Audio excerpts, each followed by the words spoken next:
Fala pessoal, sejam todos bem-vindos a mais um vídeo aqui do NS Futebol. Vamos falar sobre Brasileirão 19ª rodada e temos aí o confronto entre Atlético Paranaense e Cuiabá acontecendo, tá? Se não me falha a memória, nessa terça-feira, né, estaremos postando esse vídeo, que a rodada acaba muito para além do que a gente vai analisar de fato, tá? Muito para além de domingo, então a rodada é uma rodada que permeia a semana até quase a Copa do Brasil na quarta-feira, tá? Então vamos à seleção da rodada até a 18ª rodada. Temos aí Lucas Perry, Maguinho, Nino, Kusevich, Bruno Melo na esquerda, Juninho como volante, Gabriel Menino e Ranieri, mais à frente Bruno Rodrigues, John Arias e Tiquinho Soares, tá? Então temos essa seleção até o momento. Para entrar na seleção, o que precisa? Precisa poder jogar 70% da competição, ou seja, estar nos clubes que estão atuando na competição, basicamente isso, e também precisa aí até o final do campeonato manter 70% dos jogos realizados, ou seja, se você tem aí 18 rodadas, você precisa ter 70% dessas 18 rodadas, contando 90 minutos como padrão, 70% dessas 18 rodadas vezes 90 minutos, você precisa ter para poder entrar nessa listagem, e aí entra o melhor de cada posição, basicamente, beleza? Vamos ao confronto entre Atlético Paranaense e Cuiabá. Temos aí o seguinte cenário, duas equipes que não são muito apegadas à posse da bola, e aí você tem uma vantagem ligeira nesse critério para a equipe do Atlético Paranaense, que gosta um pouco mais de ficar com a posse, principalmente jogando em casa, do que o Cuiabá, tá? Além disso, você tem o Atlético Paranaense que progride melhor em campo do que o Cuiabá, mas aí você já tem uma vantagem que diminui, porque essa equipe do Cuiabá vai apostar muitas vezes jogando fora de casa em progredir através de condução ou drible, ou seja, através dos pontas, e tentar uma progressão mais rápida para o gol, e aí você passa a ter, no momento ofensivo, uma vantagem direta da equipe do Atlético Paranaense. Então você tem a vantagem de conversão de passe para chute, quando chuta mais vezes certo ao gol, e quando consegue converter mais do que o Cuiabá para gol, ou seja, modifica o placar do jogo, tá? Mais vezes do que a equipe adversária.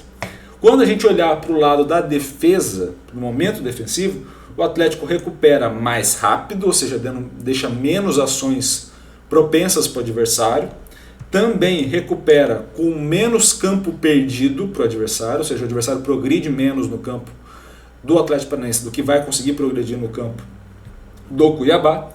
E no total de realizações de recuperação você vai ter o Cuiabá, porque vai ser aquele perde-ganha de posse de bola. Você não ganha muita coisa, mas também acaba tendo um número alto de desarmes, números altos de interceptação, enfim, ações de defesa de maneira geral. Na hora de defender mesmo, na hora da finalização do adversário, quem se sai melhor também é o Atlético Paranaense. Você tem uma vantagem do Atlético Paranaense, seja no bloqueio ou na defesa. Iago, você só falou de vantagens do Atlético. E aí você coloca lá em cima no mando de campo overall 55-48. O que aconteceu nessa contagem? O que deu de problema? Nenhum problema, caro amigo. O que acontece basicamente é o seguinte, as vantagens existem, mas não são grandes vantagens, tá? Então se você pegar os principais critérios, e aí coloca a primeira e a última linha como os dois principais critérios, a vantagem de defesa, por exemplo, que é a última linha, é 29-26. Não tem muita diferença entre o Bento e o Walter nesse sentido, né, de impedir o gol do adversário. Quando você olha, por exemplo, a conversão para gol é 13-7.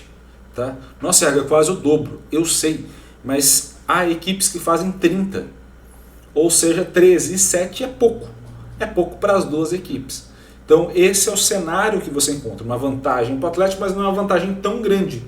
Você pode entender que haja um domínio, mas no final das contas a vantagem é menor do que pode ser visualmente, o que possa parecer visualmente perceptível a você, tá? O que acontece com isso? Vantagem do Atlético Paranaense por mando de campo, e aí quando você pega a análise do Atlético Paranaense contra equipes que jogam parecido com o Cuiabá, e a análise do Cuiabá contra equipes que jogam parecido com o Atlético Paranaense, você tem aí de fato um grande equilíbrio. O Atlético Paranaense vai a 53, desce 2 pontos aí de critério, de overall, e o Cuiabá sobe 4, então vai a 52, e aí você tem um empate técnico basicamente entre as duas equipes. Qual é o grande cenário? O grande cenário é ver a adequação que vão ter em relação ao estilo de jogo do outro, porque ambas as equipes não gostam de ficar em posse da bola. Então a gente precisa ver se o Atlético Paranaense vai dominar de fato inteiramente a posse da bola, ou se vai ter uma alternância constante de posse da bola. Esse é o primeiro ponto de análise que a gente vai precisar entender como vai ser. E num segundo momento, entender se as taxas de conversões vão ser melhoradas de ambas as equipes. Se forem, quem conseguir melhorar a taxa de conversão leva vantagem. Tá? Como mando de campo, o Atlético Paranaense leva vantagem em relação ao Cuiabá. Esse é o cenário geral que a gente pode entender desta partida que encerra a 19ª rodada do Campeonato Brasileiro. Gostou dessa análise? Te agradeço demais, peço que você curta, comente e compartilhe esse vídeo com o máximo possível de gente. E é claro, se inscreva no canal e ative o sininho para receber todas as notificações. Um grande abraço a todos, obrigado pelo carinho e pela audiência e valeu, até a próxima.